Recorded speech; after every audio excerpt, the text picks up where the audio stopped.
बिस्मिल्लाहिर्रहमानिर्रहीम। अस्सलामुअलैकुम। आप देख रहे हैं बर्डनामा। बर्डनामा की आज की इस वीडियो में हम बात करेंगे। उससे पहले आपको बताता चलूं, अगर आपने बर्डनामा चैनल यूट्यूब पे सब्सक्राइब नहीं किया तो बर्डनामा को सब्सक्राइब करें और बेल आइकॉन को प्रेस करें ताकि सारी वीडियोस जो है वो आपको मौसूल होती रहें। आज की वीडियो पे मेरी एक वीडियो जिसमें मैंने ये कहा था कि जिस जिस टॉपिक पे आप चाहते हैं मैं वीडियो बनाऊं आप वो कमेंट में मेंशन कर दें। तो मियां एहतशाम साहब ने एक पॉइंट और एक टॉपिक बताया था कि सेल्फ बच्चे जब सेपरेट करते हैं तो उसके बाद जो मुश्किलें आती हैं उनका क्या सलूशन है या उनको कैसे जो है वो ट्रीट किया जाए। तो सबसे पहले जब बच्चे सेल्फ होते हैं तो मेक श्योर करें कि बच्चे जो है वो खुद खाना पीना शुरू हो गए हैं और वो इंडिपेंडेंट विदाउट पेरेंट्स जो है वो सर्वाइव कर सकते हैं। मैंने अपनी एक पुरानी वीडियो में भी बताया था कि अल्लाह जन्नत नसीब करे, मैक बर्ड वाले आसिम थे, उन्होंने मुझे आज से 6-7 साल पहले एक तरीका बताया था कि जो बच्चा आपने चेक करना है कि सेल्फ हो गया है उसे पकड़ के तो उंगली पे बाइट मैं करवाता हूँ। उन्होंने मुझे बताया था वो तरीका यही अपनाते थे, उंगली पे बाइट करवाते थे। अगर चिक जो है वो हार्ड बाइट करे इट्स मीन कि वो प्रॉपर सेल्फ हो गया हुआ है। तो 6 साल से मैं वो तरीका अपना रहा हूँ तो अल्हम्दुलिल्लाह अभी तक ऐसा नहीं हुआ कि कोई बच्चा मैंने सेपरेट किया हो और उसने खाना पीना बंद कर दिया हो।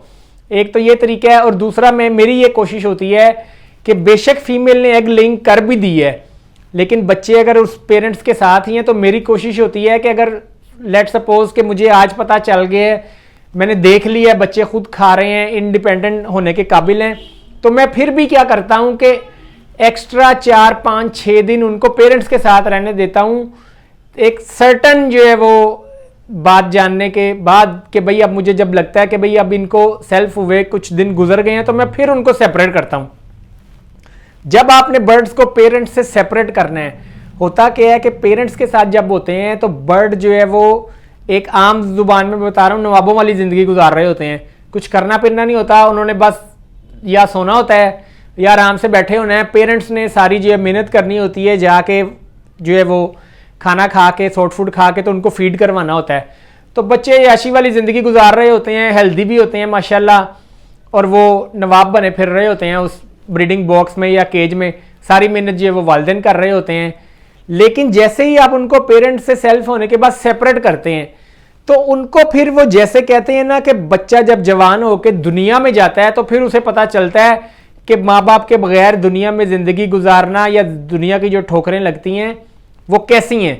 तो जैसे इंसानों के बच्चे भी जाके ठोकरें खाने के बाद फिर संभल जाते हैं और जैसे कहते हैं कि मैच्योर हो गए हैं, इसी तरह जब बच्चे सेपरेट होते हैं पेरेंट्स से, बर्ड्स के बच्चे जब सेपरेट होते हैं पेरेंट्स से तो शुरू के दिनों में चूंकि उन्हें मेहनत करनी पड़ती है, बैठे बिठाए खाना नहीं मिलता, उन्हें खाना खुद तलाश करना पड़ता है। 4-5-6-7 जितने बर्ड्स होते हैं उनमें से आपस में तगोदो करके खाना अपना जो है वो खाना होता है। तो शुरू के दिनों में वो वीक होना शुरू हो जाते हैं। तो जब वो वीक हो रहे होते हैं तो इसलिए ज़रूरी है कि जब आप बर्ड को सेपरेट करें तो सबसे पहले उन्हें नर्सरी केज में जो है वो शिफ्ट करें। नर्सरी केज नॉर्मली हम लोग जो 1.5-2.5 जिसमें ब्रीड करवा रहे होते हैं उसी केज को हम लोग नर्सरी केज के तौर पे यूज़ करते हैं और बच्चे जब सेल्फ होते हैं उनको उस केज में जो है वो शिफ्ट कर देते हैं। और कोशिश किया करें कि एक पेरेंट्स के बच्चे एक नर्सरी केज या एक जो है वो 1.5-2.5 के केज में जाएं, और अगर ज़्यादा आपने रखने हैं तो 2 पेरेंट्स के बच्चे रखें वहाँ और सेम एज के बच्चे रखें। जब आप उन बच्चों को सेपरेट कर देंगे तो शुरू में चूंकि उनको खाने पीने के लिए मुश्किल होगी तो कोशिश करें सीड पॉट्स और सॉफ्ट फूड के पॉट्स आप एक्स्ट्रा रखें ताकि अगर किसी एक जगह वो उनको खाने में प्रॉब्लम हो रही है तो वो दूसरे सीड पॉट से या सॉफ्ट फूड वाले पॉट से वो जो है वो खाना खा लें। तो क्या होगा कि शुरू के दिनों में उन्हें मेहनत करनी पड़ेगी तो वो थोड़े वीक होना शुरू हो जाएंगे, लेकिन Aahista Aahista by the time 15 दिन बाद, 20 दिन बाद, महीने बाद वो फिजिकली भी स्ट्रांग होना शुरू हो जाएंगे और एक उनकी अपनी डोमिनेंसी भी जो है वो उस केज में बन जाएगी और वो अपनी अपनी एक जगह जो है वो पर्च पे जो है वो सिलेक्ट कर लेंगे और एक दूसरे के साथ उनका झगड़ा भी जो स्टार्ट में अगर कभी हो तो वो ख़त्म हो गया और वो मामले सेटल हो गए होंगे। तो ये इनिशियल स्टेज है। उसके बाद जब 1 माह, 1.5 माह, 2 माह बाद जब बर्ड का मोल्ट स्टार्ट हो तो मोल्ट में क्या होता है कि बर्ड के पुराने पर जो है वो और या बोन स्ट्रक्चर जो है वो एक रीस्ट्रक्चरिंग का जो है वो एक सिलसिला शुरू होता है बर्ड की बॉडी में। तो उस दौरान भी आपने कोशिश करनी है कि बर्ड्स को ज़्यादा तंग नहीं करना, ज़्यादा पकड़ना नहीं है, ज़्यादा उनको जो है वो मतलब फ्लाई वाली जगह पे नहीं रखना, उसी नर्सरी केज में ही रखना है। तो जब वो मोल्ड क्लियर कर लें, पहला मोल्ड क्लियर कर लें, तो वो फिजिकली काफ़ी स्ट्रॉन्ग हो गए होंगे। तो मैं नॉर्मली जब मैं बर्ड को सेपरेट करता हूँ पेरेंट से, तो उसके 3 से 4 माह के बाद मैं फिर उनको फ्लाइट केज में शिफ्ट करता हूँ। तो फ्लाइट केज में शिफ्ट करने का मकसद ये होता है कि उनको ज़रा एक फ्लाई मिलती है, उनका बोन स्ट्रक्चर डेवलप होता है, मसल्स जो हैं वो उनकी ग्रोथ होती है। तो जो पट्ठे हैं 5-6 माह के लिए, उनके लिए फ्लाइट केज बहुत ज़रूरी है।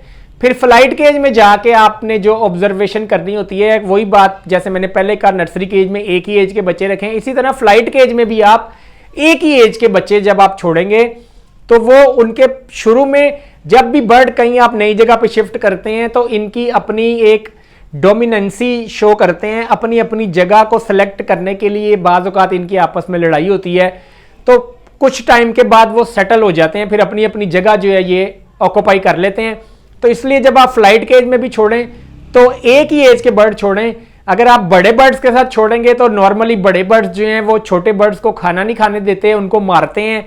तो उससे होता क्या है कि छोटे बर्ड बाज़ औक़ात स्ट्रेस में आके एक साइड पे बैठ जाते हैं और खाना पीना छोड़ देते हैं। तो इसलिए फ्लाइट केज में भी जब आप बर्ड छोड़ें तो आपने डेली उनको ट्वाइस अ डे जो ऑब्जर्व करना है कि कोई बच्चा ढीला तो नहीं है, कोई किसी को मार तो नहीं पड़ी, को नॉर्मली कोई जख्मी तो नहीं हुआ। नॉर्मली क्या होता है कि बड़े बर्ड के साथ अगर आप छोड़ेंगे या छोटे भी जो आपने एक एज के छोड़ेंगे, अगर आपस में लड़ते हैं तो सर पे ज़्यादा ये जो है वो एक दूसरे को नोचते हैं या पाँव को नोचते हैं।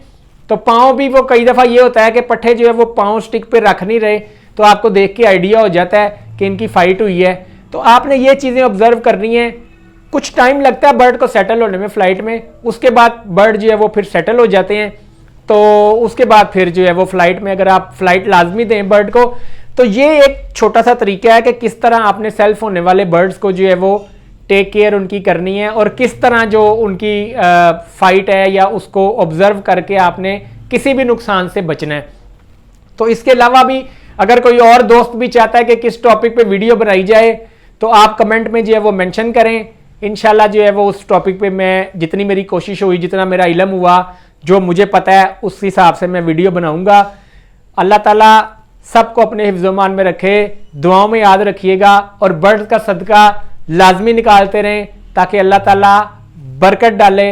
अल्लाह ताला सबको अपने हिफ्ज़-ओ-मान में रखे। जज़ाकल्लाह। अल्लाह हाफ़िज़।